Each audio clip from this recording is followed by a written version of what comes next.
Good morning, নতুন একটি ভিডিওতে আপনাদের সবাইকে আরও একবার অনেক স্বাগত। সকাল সকাল রেডি হয়ে বেরিয়ে পড়েছি আমরা সোনমার্গের উদ্দেশ্যে।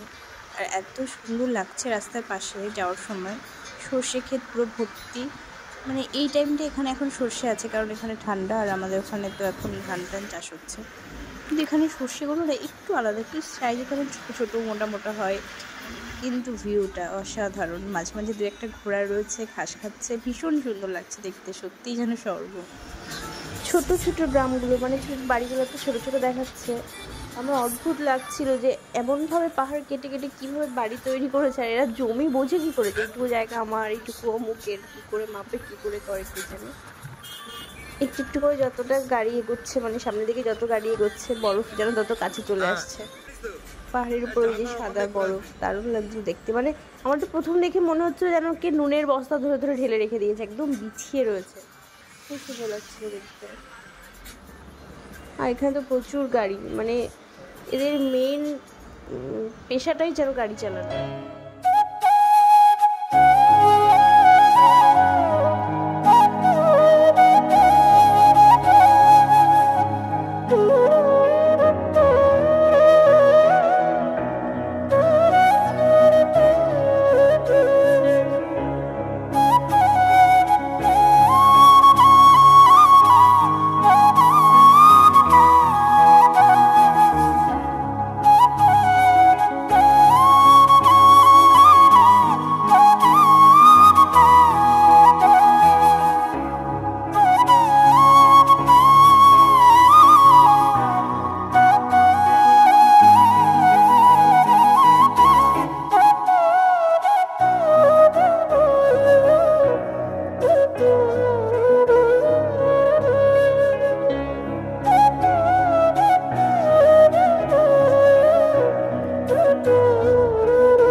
রাস্তার দুপাশে বরফে ঢাকা পাহাড়, প্রাকৃতিক এই অপরূপ সৌন্দর্য উপভোগ করতে করতে আমরা আমাদের গন্তব্যের দিকে চললাম।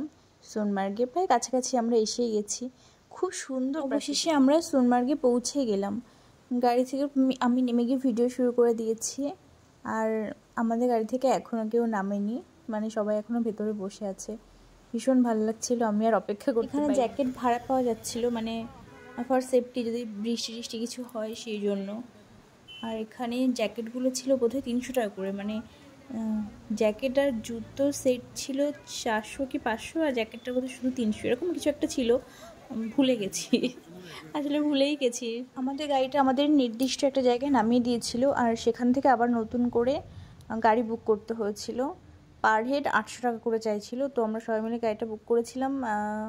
3000 সামথিং এরকম কিছু একটা হবে ওটা দিয়ে। আর কিছু দূর যাওয়ার পরে দেখছি এখানে রাস্তা বন্ধ করে এরা হরতাল করছে, মানে কী কারণে জানি না। শোনা যাচ্ছে যে আমারই মাঙ্গে পুরী ঘাড়ো, এটুকুই শোনা যাচ্ছিল।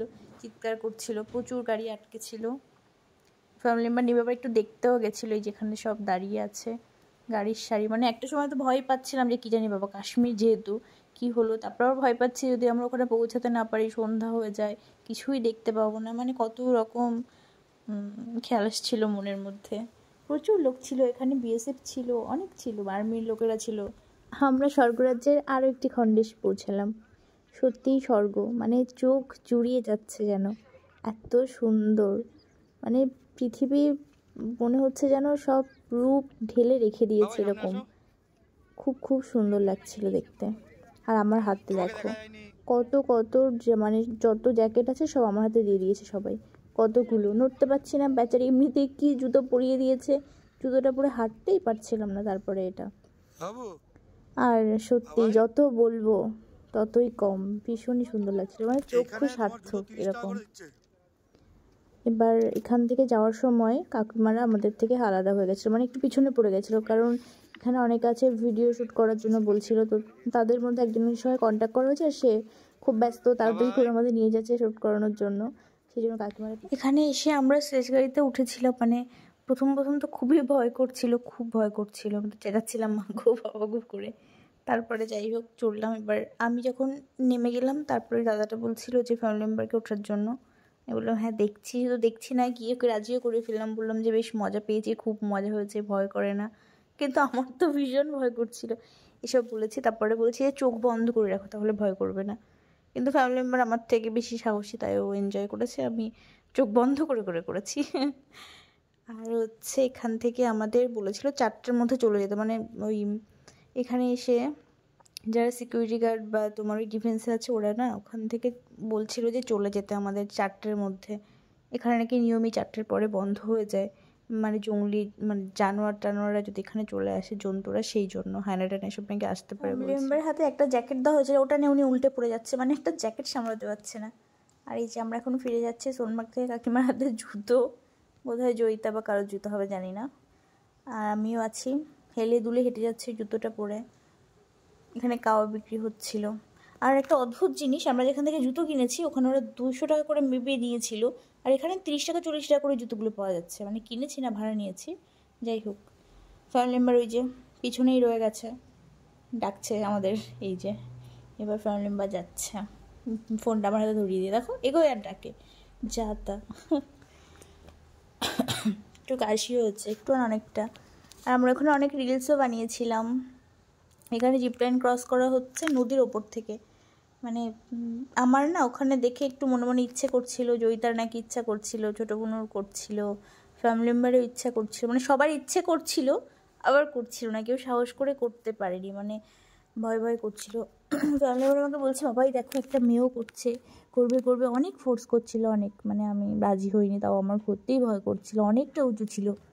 আর ভাবছিলাম কি যদি এটা মাঝপথে থেমে যায়, দাঁড়িয়ে যায় এখানে, তাহলে আমি কী করবো, এই জন্য। আর 4-5টার কথা আর কি বলবো, এত সুন্দর লাগছিল। ওই অতটা যেতে হবে কি, যাওয়া সম্ভব?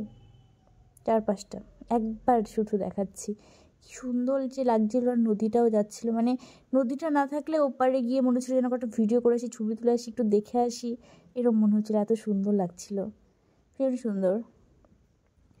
আর ওখান থেকে বেরিয়ে আমরা আসার পরে দেখছি যে ওই যাওয়ার সময় যে মানে রাস্তা অবরোধ করে রেখেছিল ওরা, যে হরতালটা চলছিল সেটা তখন অবধি চলছে, তখনও কত গাড়ি দাঁড়িয়ে আছে, পুলিশ টুলিশ রয়েছে, তারপরও এখানে অনেক গাড়ি, সারি সারি সব গাড়ি আটকে দাঁড় করে রেখে দিয়েছে। ভাগ্যিস আমাদের ছেড়েছিল, না হলে আমাদেরও কিচ্ছু দেখা হতো না। এই যে সব গাড়ি দাঁড় করে রেখে দিয়েছে সারি সারি, কিচ্ছু যেতে দিচ্ছে না। কেমন বাজে পরিস্থিতি বলুন তো, এরকম জায়গায় আমাদের আটকে দিলে তো আমাদের আর কালকে আসা হতো না, তাই না? সম্ভবও না। আর এটা হচ্ছে আমাদের যেখানে গাড়ি পার্কিংয়ের জায়গা ছিল, এখানে আমাদের গাড়ি, সেটা সব ফাঁকা শুনশান, মানে সবাই চলে গেছে, শুধু আমরা সোনমার্গ থেকে বেরিয়ে পড়েছি, আমাদের হোটেলের উদ্দেশ্যে রওনাও দিয়ে দিয়েছি। মানে যেতে তো ইচ্ছে করছে না, মন চাইছে না, কিন্তু কিছু করার নেই, যেতেই হবে। আবার আপনাদের সঙ্গে দেখা হবে গুলমার্গে গিয়ে, ততক্ষণ পর্যন্ত আমাদের সঙ্গে থাকুন, আর কাশ্মীর ঘুরে দেখুন আমাদেরই সঙ্গে। আপনারা সবাই খুব ভালো থাকবেন, আজ আমি আসি, টাটা।